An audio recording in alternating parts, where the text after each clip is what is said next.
News at 12 PM ಗೆ ಸ್ವಾಗತ. ನಾನು ಪೃಥ್ವಿರಾಜ್ ಹಾರನಹಳ್ಳಿ. ಮಾಜಿ ಪ್ರಧಾನಿ ಎಚ್.ಡಿ. ದೇವೇಗೌಡರು ಸುದ್ದಿಗೋಷ್ಠಿಯನ್ನ ಮಾಡ್ತಾ ಇದ್ದಾರೆ.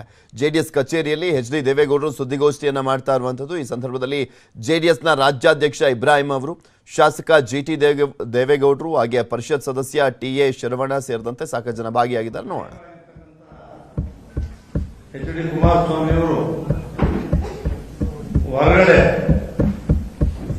ವಿರಾಮಕ್ಕೋಸ್ಕರ ಹೋಗಿರೋದ್ರಿಂದ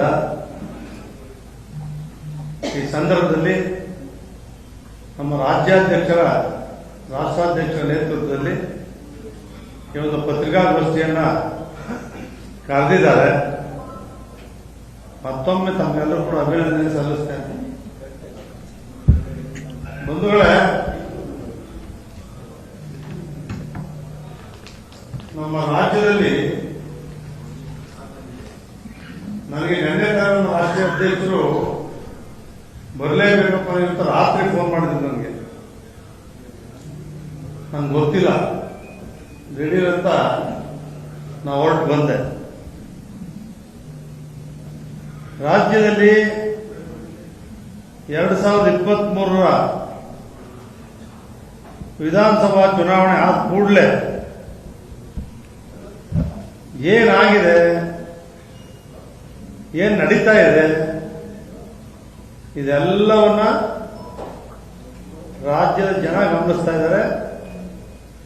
ನೀವಂತೂ ಪ್ರತಿ ನಿಮಿಷ ಪ್ರತಿನಿತ್ಯ ಗಮನಿಸ್ತಾ ಇದ್ದೀರಿ, ಚಾನೆಲ್ಗಳಿಗೆ ತೋರಿಸ್ತಾ ಇದ್ದೀರಿ.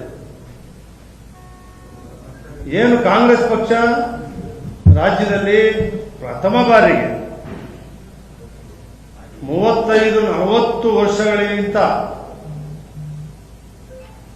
ಹೆಚ್ಚು ಅಧಿಕ ಸ್ಥಾನಗಳನ್ನು ಪಡೆದಿದ್ದೇವೆ, ಸುಭದ್ರ ಸರ್ಕಾರವನ್ನು ತಂದಿದ್ದೇವೆ, 5 ಗ್ಯಾರಂಟಿ ಕಾರ್ಯಕ್ರಮವನ್ನು ಜಾರಿ ತರ್ತಾ ಇದ್ದೇವೆ, ಮಾತು ಕೊಟ್ಟಂಗೆ ನಡೀತೇವೆ ಅಂತೇಳಿ ಅದೇನ್ ನಡೀತಾ ಇದೆ, ಅಲ್ಲೇನು ಗೊಂದಲಗಳಾಗ್ತಾ ಇದ್ದಾವೆ, ಒಂದೊಂದು ಕಾರ್ಯಕ್ರಮ ಕೂಡ ಯಾವ್ಯಾವ ರೀತಿ ನೀವೇ ತೋರಿಸ್ತಾ ಇದ್ದೀರಿ. ನಾನು ಬಜೆಟ್ ಅಲ್ಲಿ ಮಾತಾಡ್ಲಿಕ್ಕೆ ಆಗಲಿಲ್ಲ. ಅದೇ ರಾಜ್ಯಪಾಲರ ಭಾಷಣದ ಮೇಲೆ ಒಂದನೇ ನಿರ್ಣಯದ ಮೇಲೆ ಸ್ವಲ್ಪ ಮಾತಾಡಿದೆ. ನಾನು ಅವತ್ತು ಹಿಂದಿನ ಮುಖ್ಯಮಂತ್ರಿಗಳು ಮೈಸೂರು ತಾಲೂಕು ಅವರು ಸಿದ್ದರಾಮಯ್ಯ ಅವತ್ತು ಅವ್ರಿಗೂ ಖುಷಿ ಜಮೀನು, ನನಗೂ ಖುಷಿ ಜಮೀನು ಅಂತೇಳಿ ಅನ್ನದಾನದ ಬಗ್ಗೆ ಹೇಳಿದೆ. ಅವ್ರ 5 ಕಾರ್ಯಕ್ರಮಗಳ ಬಗ್ಗೆ ಹೇಳಿದೆ ನಾನು. ಆದ್ರೆ ನೀವೇನ್ ಮಾಡಿದ್ರಿ, 5 ಕಾರ್ಯಕ್ರಮಗಳ ಬಗ್ಗೆ ಒಳ್ಳೆ ಮಾತುಗಳು ಜಿ.ಟಿ. ದೇವೇಗೌಡರು ಕಾಂಗ್ರೆಸ್ ಕಡೆ ಹೋಯ್ತಾರೆ ಅನ್ನೋ ರೀತಿ ಬಿಂಬಿಸಿದ್ರಿ. ನನಗೆ ಆಮೇಲೆ ಏನ್ ಹೇಳಿದೆ ನಾನು, ರೈತರ ಬಗ್ಗೆ ಏನು ಕಾರ್ಯಕ್ರಮಗಳಿಲ್ಲ, ನಿರುದ್ಯೋಗಿಗಳ ಬಗ್ಗೆ ಕಾರ್ಯಕ್ರಮಗಳಿಲ್ಲ, ಹಲವಾರು.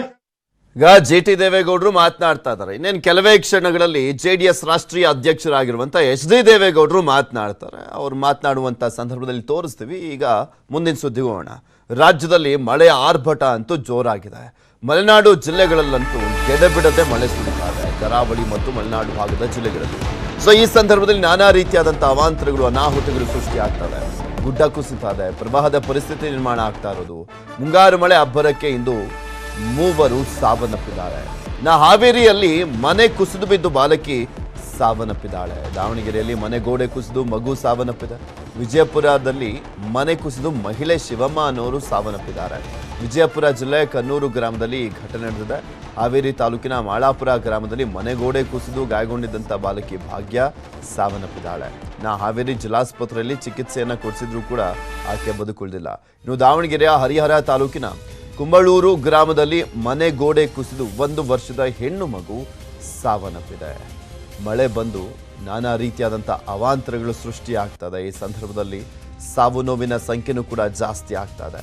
ಮನೆ ಗೋಡೆ ಕುಸಿದು ಕೆಲವರು ಸಾವನ್ನಪ್ತಾ ಇದ್ದಾರೆ. ಅದು ಮಲೆನಾಡು ಭಾಗ, ಕರಾವಳಿ ಭಾಗದಲ್ಲಿ ಮಾತ್ರ ಅಲ್ಲ ಮಳೆ ಸುರಿತಾ ಇರುವಂಥದ್ದು. ಉತ್ತರ ಕರ್ನಾಟಕ ಭಾಗದ ಹಲವು ಜಿಲ್ಲೆಗಳಲ್ಲಿ ಇದೇ ರೀತಿಯಾದಂಥ ಪರಿಸ್ಥಿತಿ ಇದೆ. ಇನ್ನು ಹಾವೇರಿಯಲ್ಲಿ ನಿರಂತರ ಮಳೆಗೆ ಸೋರ್ತಾ ಇದೆ ಜಿಲ್ಲಾಸ್ಪತ್ರೆ. ಹಾವೇರಿ ಜಿಲ್ಲಾಸ್ಪತ್ರೆಯ ಮಕ್ಕಳ ವಾರ್ಡ್ನಲ್ಲಿ ಸೋರಿಕೆ. ಮಕ್ಕಳಿಗೆ ಹಾಲುಣಿಸುವಂತ ಕೇಂದ್ರದಲ್ಲಿ ಕಂದ ಮಗಳಿಗೆ ಸಮಸ್ಯೆ. ಮೊದಲೇ ಮಳೆ ಬರ್ತಾ ಇದೆ, ಚಳಿ ಬೇರೆ ಇರುವಂಥದ್ದು. ಈ ಸಂದರ್ಭದಲ್ಲಿ ಇನ್ನೂ ಹೆಚ್ಚಿನದಾಗಿ ಅಲ್ಲಿ ಸುಸಜ್ಜಿತವಾಗಿ ಇರಬೇಕಾದಂಥ ಕಟ್ಟಡದಲ್ಲಿ ಇರಬೇಕಾದಂಥ ಮಕ್ಕಳು ಈಗ ಆ ಚಳಿಗೆ ಇನ್ನೂ ನಡುಗುವಂತಾಗಿದೆ. ಚಳಿಗೆ ನಡುಗ್ತಾ ಇದ್ದಾರೆ ತಾಯಿ ಮತ್ತು ಮಕ್ಕಳು. ಬಕೆಟ್ ಇಟ್ಟು ನೀರನ್ನ ಹೊರ ಹಾಕ್ತಾ ಇರುವಂಥದ್ದು ಸಿಬ್ಬಂದಿ. 3ನೇ ಹಂತದ ಕಟ್ಟಡ ನಿರ್ಮಾಣದಿಂದ ಸೋರಿಕೆ ಆಗ್ತಾ ಇದೆ ಕಟ್ಟಡ. ಹೇಗಿದೆ ಪರಿಸ್ಥಿತಿ ನೋಡಿ. ಹಾವೇರಿ ಮಾಜಿ ಮುಖ್ಯಮಂತ್ರಿಗಳ ತವರು ಜಿಲ್ಲೆ, ಬಸವರಾಜ ಬೊಮ್ಮಾಯಿ ಅವರ ತವರು ಜಿಲ್ಲೆ. ಆ ಜಿಲ್ಲೆಯಲ್ಲಿ ಈಗಿನ ಪರಿಸ್ಥಿತಿ ನೋಡ್ಬಿಡಿ, ತೋರಿಸ್ತೀವಿ ಹೇಗಿದೆ ಅಲ್ಲಿ ಕಾಮಗಾರಿ. ಆ ಕಾಮಗಾರಿಯಿಂದಾಗಿ ನೀರು ಸೋರಿಕೆ ಆಗ್ತಾ ಇದೆ. ನೀವು ಅನ್ಕೊಳ್ಳುವ ಇದೆಲ್ಲ ಕಾಮನ್ನು ಅನ್ಕೊಳ್ಬೋದು, ಬಟ್ ದುಡ್ಡು ಪ್ರೈವೇಟ್ ಹಾಸ್ಪಿಟ್ಲಿಗಿಂತ ಡಬಲ್ ಕೊಟ್ಟಿರ್ತಾರೆ. ನೆಟ್ ಕಟ್ಟಲ್ಲ ಕಟ್ಟಡಗಳನ್ನು. ಯಾವ ರೀತಿಯ ಕಳಪೆಯಿಂದ ಕೂಡಿರ್ತವೆ ಅನ್ನೋದಕ್ಕೆ ಇದೇ ಎಕ್ಸಾಂಪಲ್. ಅಲ್ಲಿ ಕಟ್ಟಡದಿಂದ ನೀರು ಸೋರ್ತಾ ಇರುವಂಥದ್ದು. ಮೊದಲೇ ಚಳಿ, ಮಳೆ ಬರ್ತಾ ಇದೆ, ಥಂಡಿ ಇರುತ್ತೆ. ಈ ಸಂದರ್ಭದಲ್ಲಿ ಇನ್ನಷ್ಟು ಥಂಡಿಯಾಗಿ ಮಕ್ಕಳಿಗೆ ಏನೇನು ಕಾಯಿಲೆ ಬರುತ್ತೆ ಅನ್ನುವಂಥ ಟೆನ್ಷನ್ನಲ್ಲಿದ್ದಾರೆ ಅಲ್ಲಿನ ಜನ, ತಾಯಿ ಮತ್ತು ಪೋಷಕರು. ಇದ್ರ ಬಗ್ಗೆ ಇನ್ನಷ್ಟು ಮಾಹಿತಿಯನ್ನು ಕೊಡ್ತಾರೆ ನಮ್ಮ ಹಾವೇರಿಯ ಪ್ರತಿನಿಧಿ ರಮೇಶ್. ನಮ್ಮ ಜೊತೆ ದೂರವಾಣಿ ಸಂಪರ್ಕದಲ್ಲಿ ಜಾಯ್ನ್ ಆಗ್ತಾ ಇದ್ದಾರೆ. ರಮೇಶ್, ಯಾವಾಗ ಕಟ್ಟಿದ್ದು ಈ ಕಟ್ಟಡವನ್ನ? ಮಾಜಿ ಮುಖ್ಯಮಂತ್ರಿ ಬಸವರಾಜ ಬೊಮ್ಮಾಯಿ ಅವರ ತವರು ಜಿಲ್ಲೆಯ ಜಿಲ್ಲಾಸ್ಪತ್ರೆಯ ಕತೆ ಇದು. ಹೇಗಿದೆ, ಏನ್ ಹೇಳ್ತಾ ಇದ್ದಾರೆ ಪೋಷಕರು? ಯಾವ ರೀತಿಯ ಆಕ್ರೋಶವನ್ನು ವ್ಯಕ್ತಪಡಿಸ್ತಾ ಇದ್ದಾರೆ? DHO ಏನ್ ಹೇಳ್ತಾರೆ ಇಂಥ ಪರಿಸ್ಥಿತಿಗೆ? ಪೃಥ್ವಿ, ಮಳೆಯಿಂದ ಹಲವು ರೀತಿಯಲ್ಲಿ ಅವಾಂತರಗಳು ಸೃಷ್ಟಿಯಾಗಿರುವಂತದ್ದು. ಏನು ಮಳೆಯ ಕಾರಣ ಸಾರ್ವಜನಿಕರಿಗೆ ಅನೇಕ ರೀತಿಯಲ್ಲಿ ಅನಾರೋಗ್ಯಕ್ಕೆ ತುತ್ತಾಗುವಂತಹ ರೋಗ ರುಜಿನಗಳಿಗೆ ಜಿಲ್ಲಾಸ್ಪತ್ರೆಗೆ ಬರ್ತಾರೆ. ಆದ್ರೆ ಆ ಜಿಲ್ಲಾಸ್ಪತ್ರೆ ಈಗ ರೋಗ ಹರಡುವಂತಹ ಸ್ಥಿತಿಗೆ ನಿರ್ಮಾಣ ಆಗಿರುವಂತದ್ದು. ಕಾರಣ ಇಷ್ಟೇ, ಏನು ದುರಸ್ತಿ ಕಟ್ಟಡ ಕಾಮಗಾರಿ ನಡೀತಾ ಇರೋ ಹಿನ್ನೆಲೆಯಲ್ಲಿ ಈಗ ಜಿಲ್ಲಾಸ್ಪತ್ರೆ ಹಿಂಭಾಗದಲ್ಲಿ ನಮ್ಮ ಪ್ರತಿನಿಧಿಯ ಸಂಪರ್ಕ ಸಾಧ್ಯವಾಗ್ತಾ ಇಲ್ಲ. ಮತ್ತೊಮ್ಮೆ ಸಂಪರ್ಕ ಮಾಡುವಂತ ಪ್ರಯತ್ನವನ್ನ ಮಾಡ್ತೀವಿ. ನಿಮಗೆ ತೋರಿಸ್ತಾ ಇದ್ವಿ ಹೇಗಿದೆ ಅಲ್ಲಿನ ಸಿಚುಯೇಷನ್ ಅನ್ನುವಂಥದ್ದನ್ನ ಗಮನಿಸ್ಬೋದು ನೀವು. ಮಕ್ಕಳಿಗೆ ಹಾಲುಣಿಸುವಂತ ಕೇಂದ್ರದಲ್ಲಿ ಸಮಸ್ಯೆ ಉಂಟಾಗಿದೆ. ಎಲ್ಲೂ ಆಗಬಾರ್ದು ಇದು. ಬರೀ ಹಾಲುಣಿಸುವಂತ ಕೇಂದ್ರ ಅಂತಲ್ಲ, ಆಸ್ಪತ್ರೆಗಳಲ್ಲೇ ಇಂಥ ಪರಿಸ್ಥಿತಿ ಇರಬಾರ್ದು. ಮತ್ತೊಮ್ಮೆ ಸಂಪರ್ಕಕ್ಕೆ ಸಿಕ್ಕಿದ್ದಾರೆ ನಮ್ಮ ಪ್ರತಿನಿಧಿ ರಮೇಶ್. ಅವಾಗಲೇ ಮಾತನಾಡ್ತಾ ಇದ್ರಿ, ಡಿಸ್ಟರ್ಬೆನ್ಸ್ ಇತ್ತು, ಕಂಟಿನ್ಯೂ ಮಾಡಿ. ಹೌದು ಪೃಥ್ವಿ, ಈ ಒಂದು ಸಮಸ್ಯೆ ಆಗಿರುವಂತದ್ದು ಹಾವೇರಿ ಜಿಲ್ಲಾಸ್ಪತ್ರೆಯಲ್ಲಿ ಏನು ಮಕ್ಕಳಿಗೆ ಹಾಲುಣಿಸುವ ಕೇಂದ್ರದಲ್ಲಿ. ರಮೇಶ್ ಮಾತನಾಡ್ತೀನಿ. ನಮ್ ಜೊತೆ ಈಗ ಡಿ ಹಾವನೂರು ಅವರು ಜಿಲ್ಲಾ ಶಸ್ತ್ರಚಿಕಿತ್ಸಕರು ನಮ್ಮ ಜೊತೆ ದೂರವಾಣಿ ಸಂಪರ್ಕದಲ್ಲಿ ಜಾಯ್ನ್ ಆಗಿದ್ದಾರೆ. ನಮಸ್ಕಾರ ಸರ್. ನಮಸ್ತೆ ಸರ್. ಸರ್, ಏನ್ ಸರ್ ನಿಮ್ ಜಿಲ್ಲಾಸ್ಪತ್ರೆ ಕತೆ? ಅದು ಮೇಲ್ಗಡೆ ಒಂದು ಫ್ಲೋರ್ ಕಟ್ಟಡ ನಡೆದಿದೆ ಸರ್. ಹಾಗಾಗಿ ಅಲ್ಲಿ ಸಿವಿಲ್ ವರ್ಕ್ ಇರೋದ್ರಿಂದ ಪಿಲ್ಲರ್ ಎಲ್ಲ ಇರ್ತಾರಲ್ಲ, ಅದನ್ನ ಸ್ವಲ್ಪ ಹೋಲ್ ಮಾಡ್ಕೊಂಡು ಇದ್ ಮಾಡ್ತಾ ಇದಾರೆ. ಕೆಲವೊಂದ್ ಕಡೆ ಸೀಲ್ ಮಾಡಿದಾರೆ. ಬಟ್ ಕಳೆದ 4-5 ದಿವಸದಿಂದ ಕಂಟಿನ್ಯೂಸ್ ಮಳೆ ಹಿಡಿದ್ರಿಂದ ಸ್ವಲ್ಪ ಸೀಪೇಜ್ ಆಗಿ ಈ ತರ ಪ್ರಾಬ್ಲಮ್ ಇದೆ ಅಂತ ಗೊತ್ತಿರುವಂತ ಸಂದರ್ಭದಲ್ಲಿ ಅಲ್ಲಿ ಮಕ್ಕಳಿದ್ದಾರೆ ಸರ್, ಚಿಕ್ಕ ಮಕ್ಕಳು. ನಿಮ್ಗೆ ಗೊತ್ತಿದೆ, ನಾವೇನ್ ಹೇಳುವಂತದ್ದಲ್ಲ. ಮಕ್ಕಳಿಗೆ ಎಂತ ಕಂಡೀಷನ್ ಇರಬೇಕು ಅನ್ನುವಂಥದ್ದು ಗೊತ್ತಿದೆ. ಚಳಿಗಾಲದಲ್ಲಿ ಹೆಂಗಿರ್ಬೇಕು ಅಂತೆಲ್ಲ. ಥಂಡಿ ಇರುತ್ತಲ್ವಾ, ಬೇರೆ ಕಡೆನಾದ್ರೂ ಶಿಫ್ಟ್ ಮಾಡ್ಬೋದಿತ್ತಲ್ವಾ? ಅಲ್ಲ, ಮಾಡಾಗಿದೆ ನಾವು ಆಗಲೇ. ಮಾಡಿದೀರಾ? ಇವಾಗ ಇವಾಗಲ್ಲ, ಮೊನ್ನೆ ಮಾಡಿದ್ವಿ. ನಾವು ದೃಶ್ಯಾವಳಿಯಲ್ಲಿ ತೋರಿಸ್ತಾ ಇದೀವಿ ಸರ್. ಅಲ್ಲಿ ಮಕ್ಕಳಿಗೆ ಟ್ರೀಟ್ಮೆಂಟ್ ಕೊಡ್ತಾ ಇರುವಂತದ್ದು, ಮಕ್ಕಳಿಗೆ ಅಲ್ಲಿ ಹಾಲು ಉಣಿಸ್ತಾ ಇರುವಂತದ್ದು, ಬಕೆಟ್ ಅಲ್ಲಿ ನೀರ್ ತಗೊಂಡು ಹೋಗ್ತಾ ಇರೋದು, ಅಲ್ಲಿ ಬಕೆಟ್ ಇಟ್ಟಿರುವಂತದ್ದನ್ನ ತುಂಬಿಸ್ತಾ ಇದೆ. ಬೇರೆ ವಾರ್ಡ್ ನಲ್ಲಿ ಎಲ್ಲಿ NIC ಏನಿದೆ, NIC ಶಿಫ್ಟ್ ಮಾಡ್ಕೊಂಡಿದ್ದೇವೆ ಅಷ್ಟೇ. ಉಳಿದು ಪೀಡಿಯಾಟ್ರಿಕ್ ವಾರ್ಡ್ ಶಿಫ್ಟ್ ಮಾಡ್ಲಿಕ್ಕೆ ನಮ್ಗೆ ಬೇರೆ ಕಡೆ ವಾರ್ಡ್ ಇಲ್ಲ. ಅವೆಲ್ಲ ತುಂಬಿದವ್ರು. ಬೇರೆ ಜಾಗ ಬೇಕಲ್ಲ, ಬೇರೆ ಜಾಗ ಬೇಕು. ಹೌದು, ಅಟ್ಲೀಸ್ಟ್ ಅಲ್ಲಿ ಕಟ್ಟಡ ಕಾಮಗಾರಿಯನ್ನ ಹಿಂಗ್ ಮಾಡ್ತಾ ಇರ್ಬೇಕಾದ್ರೆ ಮಳೆ ಬರ್ತಾ ಇರುವಂತ ಸಂದರ್ಭದಲ್ಲಿ ಮೇಲ್ ಟಾರ್ಪಲ್ ಅನ್ನ ಹಾಕುವಂತದ ಏನಾದ್ರು ಮಾಡ್ಬೇಕಲ್ವಾ ಸರ್? ಅದನ್ನೆಲ್ಲ ಮಾಡಾಗಿದೆ, ಆದ್ರೂ ಸಿಪ್ಪೇಜ್ ಆಗ್ತಾ ಇದೆ. ಮಳೆ ಬಾಳ ಇದೆ. ಮಳೆ ಬಾಳ ಇದ್ರೆ ಮತ್ತೆ ಕಷ್ಟ. ಅದನ್ನ ಎಂಜಿನಿಯರ್ ಎಲ್ಲ ಡೇ ಟು ಡೇ ಬೇಸಿಸ್ ಮೇಲೆ ಎಲ್ಲ ಹಾಕಿದ್ದಾರೆ. ಅದಾಗ್ಲೂ ಮಳೆ ಬಹಳ ಬರ್ತಾ ಇದೆಲ್ಲ, ಮಳೆ ಬಂದ ಸಿಪ್ಪೇಜ್ ಆಗ್ತಾ ಇದೆ. ಏನ್ ಮಾಡ್ಬೇಕು ಅದಕ್ಕೆ? ಅಲ್ಲ, ಮಕ್ಕಳಿಗೆ ಈಗ ಆಸ್ಪತ್ರೆಗೆ, ಗೌರ್ಮೆಂಟ್ ಆಸ್ಪತ್ರೆ ಕರ್ಕೊಂಬರೋದೇ ತೊಂದ್ರೆ ಅನ್ನಂಗ ಆಗೋಯ್ತಲ್ಲ ಇವಾಗ. ಅಲ್ಲಲ್ಲ, ಮಳೆ ಬಂದಕ್ಕೆ ಅದು ನಾವು ಆಲ್ಟರ್ನೇಟಿವ್ NIC ಒಂದು ಶಿಫ್ಟ್ ಮಾಡ್ಕೊಂಡಿದ್ದೀವಿ ನವಜಾತ ಶಿಶುಗಳನ್ನ. ಪೀಡಿಯಾಟ್ರಿಕ್ ವಾರ್ಡ್ ಅಂದ್ರೆ ಬೇರೆ ವಾರ್ಡ್ ನಲ್ಲಿ ಪೇಷಂಟ್ಸ್ ಇದಾರೆ, ICU ದಲ್ಲಿ ಪೇಷಂಟ್ಸ್ ಇದಾರೆ, ಸರ್ಜಿಕಲ್ ವಾರ್ಡ್ ಪೇಷಂಟ್ಸ್ ಇದಾರೆ, ಮೆಡಿಸಿನ್ ವಾರ್ಡ್ ಪೇಷಂಟ್ಸ್ ಇದಾರೆ. ಓಕೆ, ಈಗ ಬೇರೆ ವಾರ್ಡ್ ಆಗಿದ್ರು ಒಂಥರ ಸರ್, ಅಲ್ಲಿ ಮಕ್ಕಳು, ತಾಯಿ ಮತ್ತೆ ಮಗು ಇರೋದು. ಬಾಣಂತಿ ಎಂತ ಒಂದು ಪರಿಸ್ಥಿತಿಲಿ ಇರ್ತಾರೆ ನಿಮ್ಗೂ ಕೂಡ ಗೊತ್ತಿದೆ, ಥಂಡಿ ಆದ್ರೆ ಏನೇನ್ ಆಗತ್ತೆ ಅಂತ. ಹೌದು. ಹಾ, ಸೊ ಈಗ ಇನ್ನೂ ಥಂಡಿ ಆಗತ್ತೆ. ಅಲ್ಲಲ್ಲ, ಹಾಗಂತ ಕಟ್ಟಡ ಕೆಲಸ ನಡೆದಿದೆ ಅಲ್ರಿ ಮೇಲ್ಗಡೆ, ಅದು ನಿಲ್ಸ್ಲಿಕ್ಕೆ ಆಗೋದಿಲ್ಲ ಮೆಡಿಕಲ್ ಕಾಲೇಜ್ಗೆ.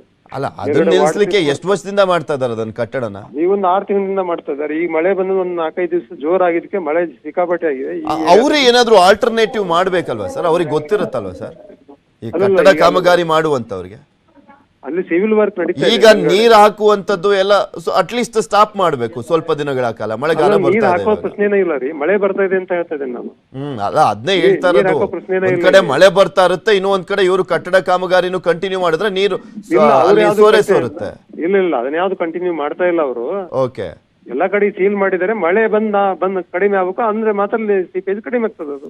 ಓಕೆ, ಈಗ ನಿಮ್ಗೆ ಈಗ ಸಮಸ್ಯೆ ಈಗ ಕಾಣಿಸ್ತಾ ಇರೋದು ಅವನೂರವ್ರೆ, ಸಮಸ್ಯೆ ಇರುವಂತದ್ದು ಬೇರೆ ವಾರ್ಡಿಗೂ ಶಿಫ್ಟ್ ಮಾಡ್ಲಿಕ್ಕೆ ಆಗ್ತಾ ಇಲ್ಲ. ಸೊ ಹೀಗಾಗಿ ಇರುವಂತದ್ದೇ ಚಿಕ್ಕ ಚಿಕ್ಕ ಕೊಠಡಿಗಳು. ಮುಖ್ಯಮಂತ್ರಿಗಳು ಇವತ್ತು ಬರ್ತಾ ಇದಾರೆ ನಿಮ್ಮ ಜಿಲ್ಲೆಗೆ, ಅಲ್ಲಿ ಸಭೆ ಕೂಡ ಇರುವಂತದ್ದು. ಅಲ್ಲಿ ಏನಾದ್ರೂ ಮನವಿ ಮಾಡ್ಕೊಳ್ಬಹುದಲ್ವಾ ನಿಮ್ಮ ಜಿಲ್ಲಾಸ್ಪತ್ರೆ ಕಡೆಯಿಂದ ಈ ರೀತಿಯಾಗಿ ಸಮಸ್ಯೆ ಇದೆ ಅಂತ? ಸೇವೆ ಚೆನ್ನಾಗಿ ಕೊಡಕ್ಕೆ ಜನ ಎಲ್ಲ ನುಗ್ತಾ ಇದ್ದಾರೆ, ಆಸ್ಪತ್ರೆ ಬರ್ತಾ ಇದ್ದಾರೆ, ಎಲ್ಲಾ ವಾರ್ಡ್ ತುಂಬ್ತಾ ಇದಾವೆ. ಅಲ್ಲ ಅದೇ ಗೊತ್ತಾಯ್ತು ಸರ್. ಈಗ ಹೆವಿ ಲೋಡ್ ಆಗ್ತಾ ಇದೆ ಅಲ್ವಾ? ಹೌದು, ಅದು ವರ್ಕ್ ಲೋಡ್ ಆಗಿದೆ ನಮಗೆ. ವರ್ಕ್ ಲೋಡ್ ಆಗಿದೆ. ಈಗ ಇನ್ನೊಂದು ಕಟ್ಟಡ ಬೇಕು ಅಂತ ಅಟ್ಲೀಸ್ಟ್ ಈಗಲಾದ್ರೂ ಮನವಿ ಮಾಡ್ಕೊಳ್ಳುವಂತ ಸಂದರ್ಭ ಮಾಡ್ಕೊಳ್ಬಹುದಲ್ವಾ ಅಂತ ಕೇಳ್ತಾ ಇದೀನಿ ನಾನು. ಅಲ್ಲಿ ಯಾವ ಕಟ್ಟಡ ಅಂತೀರಿ? ಅಲ್ಲ, ನಿಮ್ಗೆ ಇನ್ನೊಂದು ಎಕ್ಸ್ಟ್ರಾ ಕಟ್ಟಡ ಬೇಕಲ್ಲ ಸರ್ ಅಲ್ಲಿ? ಈಗ ಎಲ್ಲೂ ಶಿಫ್ಟ್ ಮಾಡ್ಲಿಕ್ಕೂ ಆಗೋದಿಲ್ಲ ಈಗ ತೊಂದರೆ ಆದಾಗ. ಅಲ್ಲ, ಈ ಕಟ್ಟಡ ಯಾವ್ದು ಇಲ್ಲಲ್ರಿ, ಕಟ್ಟಡ ತಗೊಳ್ಲಿಕ್ಕಿಲ್ಲ ಅಂದ್ರೆ ಹಿಂಗೆ ಇರ್ಬೇಕಂಗಾದ್ರೆ. ಅಲ್ಲಲ್ಲ, ಈಗ ಮಳೆ ಕಡಿಮೆ ಆದ್ರೆ ಆಟೋಮೆಟಿಕ್ಲಿ ಕಡಿಮೆ ಆಗ್ತದ. ನಾವಲ್ಲಿ KHSRDP ಇಂಜಿನಿಯರ್ಗೆ ಮಾತಾಡಿದ್ದೀವಿ, ಅವರು ನಾವು ನೋಡ್ತಾ ಇದ್ದೇವೆ. ಡೇ ಟು ಡೇ ಬೇಸಿಸ್ ಮೇಲೆ ಅವ್ರು ಅಟೆಂಡ್ ಮಾಡ್ತಾ ಇದ್ದಾರೆ. ಈ 5-6 ದಿವಸದಿಂದ ಮಳೆ ಹೆಚ್ಚಿರೋದಕ್ಕೆ ಹಿಂಗಾಗಿದೆ. ಸೊ ಮಳೆ ಬರ್ತಾ ಇದ್ರೆ ಇಲ್ಲಿ ಬಾಣಂತಿಯರಿಗೆ ಇದೇ ಸಮಸ್ಯೆ ಎದುರಿಸಲೇಬೇಕು, ಅನಿವಾರ್ಯ, ಏನು ಮಾಡಂಗಿಲ್ಲ. ಅಲ್ಲಲ್ಲ, ಈ ಪ್ರೆಸೆಂಟ್ಲಿ ನಾವು ಆಲ್ಟರ್ನೇಟಿವ್ ಏನು ಮಾಡ್ಲಿಕ್ಕೆ ಆಗಲ್ಲ. ಬೇರೆ ಕಟ್ಟಡಕ್ಕೆ ಹೋಯ್ತು ಅಲ್ಲಿ ಸಿಬ್ಬಂದಿ ಇದು ಮಾಡ್ಕೊಂಡು ಮಕ್ಕಳಿಗೆ ಏನು ಮಾಡ್ಲಿಕ್ಕೆ ಆಗೋದಿಲ್ಲ. ಅಲ್ಲ, ಇಟ್ ಈಸ್ ನಾಟ್. ಓಕೆ, ನೋಡೋಣ ಅವನೂರವ್ರೆ, ಈಗ ನೀವು ಹೇಳ್ಕೊಳಿಕ್ ಆಗ್ತಾ ಇಲ್ಲ ಅದನ್ನ. ನಾವೇ DC ಗಮನಕ್ಕೆ ತಂದು ಇದನ್ನ ಮುಖ್ಯಮಂತ್ರಿಗಳ ಬಳಿ ಯಾವ ರೀತಿಯಾಗಿ ಆಲ್ಟರ್ನೇಟಿವ್ ಆಗಿ ಪರಿಹಾರವನ್ನ ಒದಗಿಸಬಹುದು ಟ್ರೈ ಮಾಡ್ತೀವಿ. ನೋಡೋಣ ಏನ್ ಮಾಡ್ತಾರೆ DC ಅವರು, ಏನಾದ್ರು ಮನವಿಯನ್ನ ಮಾಡ್ಕೊಳ್ತಾರಾ ಅಂತ. ಧನ್ಯವಾದ ನ್ಯೂಸ್ 18 ಜೊತೆ ಮಾತನಾಡಿದಕ್ಕೆ.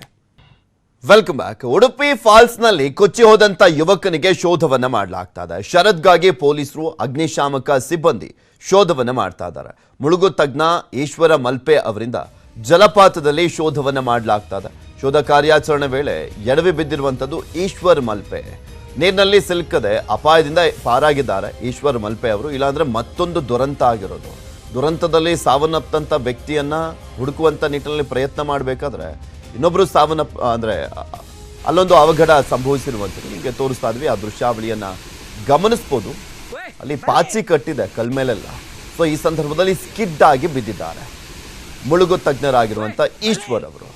ಅವ್ರಿಗೂ ಕೂಡ ಸ್ವಲ್ಪ ಸ್ಕಿಡ್ ಆಗಿ ಬಿದ್ದಂಥ ಹಿನ್ನೆಲೆಯಲ್ಲಿ ಕಾರ್ಯಾಚರಣೆಯಲ್ಲಿ ಸ್ವಲ್ಪ ಹೊತ್ತು ಭಾಗಿಯಾಗಿರಲಿಲ್ಲ. ಅಗ್ನಿಶಾಮಕ ಸಿಬ್ಬಂದಿ ಅಂತೂ ಅಲ್ಲಿ ನಿರಂತರವಾಗಿ ಶೋಧವನ್ನ ಮಾಡ್ತಾ ಇದ್ದಾರೆ.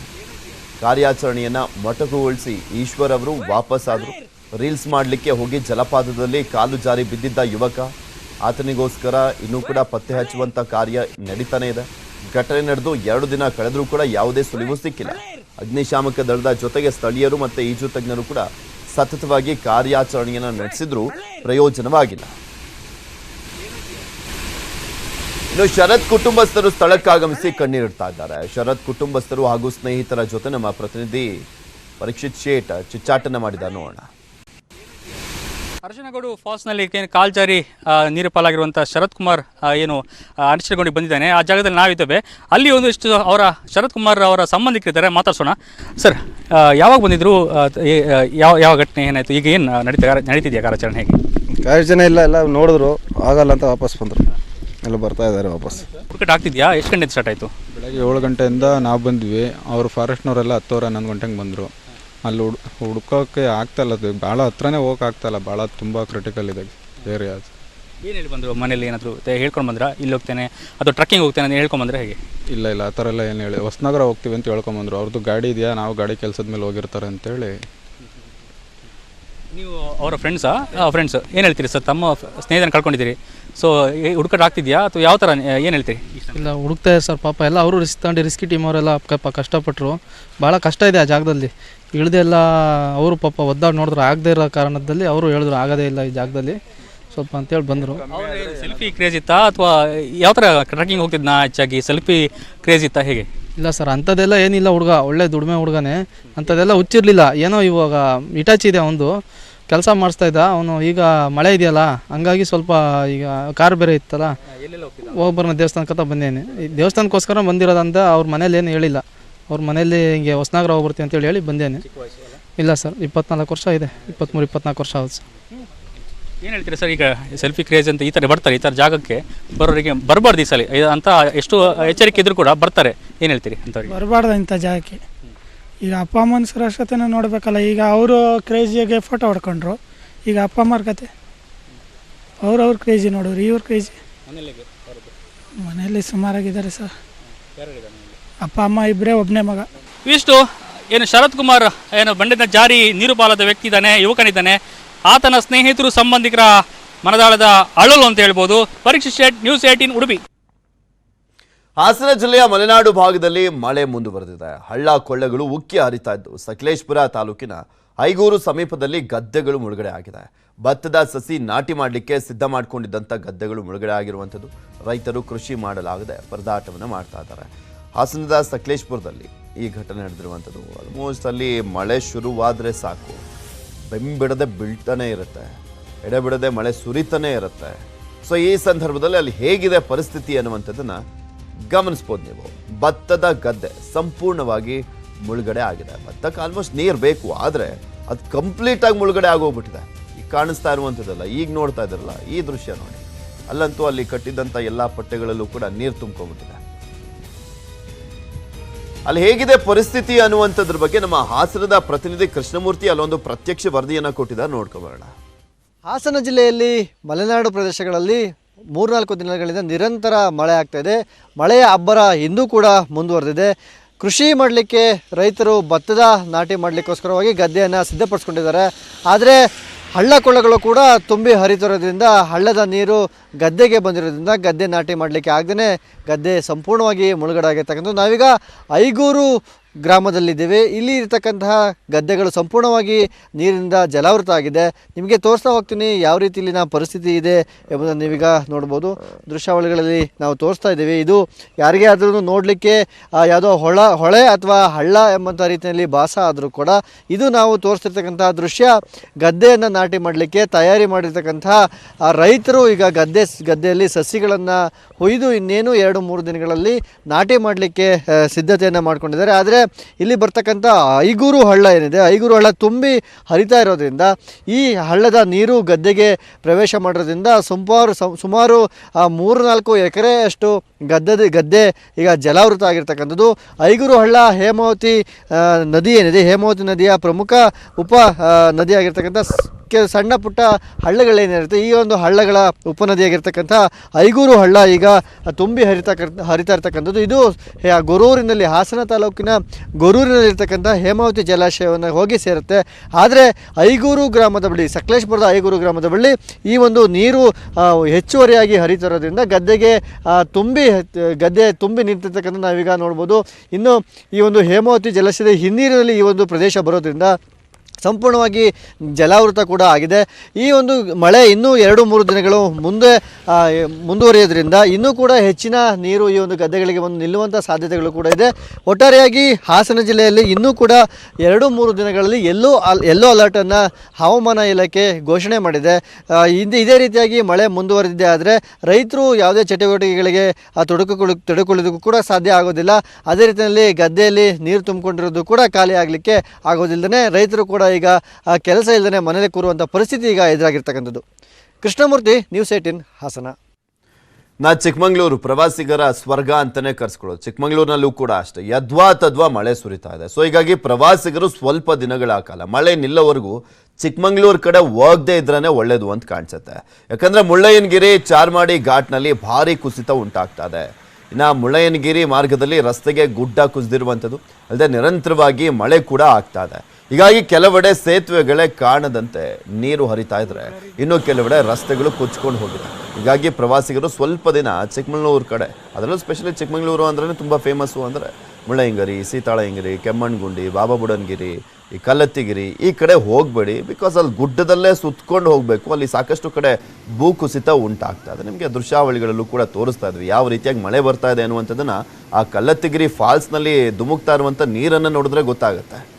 ನಮ್ಮ ಮುಳ್ಳಯ್ಯನಗಿರಿ ಕಡೆನೂ ಕೂಡ ಅಷ್ಟೇ ಸಾಕಷ್ಟು ಜನ ಹೋಗ್ತಾರೆ. ಈ ಮಳೆ ಬರ್ತಾ ಇರುವಂಥ ಟೈಮ್ನಲ್ಲೇ ಚಂದ ಅಂತೆಲ್ಲ ಕೆಲವರು ಬೈಕ್ ಹತ್ಕೊಂಡು ಹೋಗ್ಬಿಡ್ತಾರೆ. ಬಟ್ ಈಗ ಗುಡ್ಡ ಕುಸಿತಾ ಇದೆ, ಅಲ್ಲಿ ಜೋಪಾನ, ಹೋಗದೆ ಇದ್ರೇ ಒಳ್ಳೇದು. ಇನ್ನು 4-5 ದಿನ ಹೋಗದೆ ಹೋದ್ರೆ ಏನೂ ಆಗಲ್ಲ. ಮಳೆ ಕಡಿಮೆ ಆದಮೇಲೆ ಹೋಗಿ.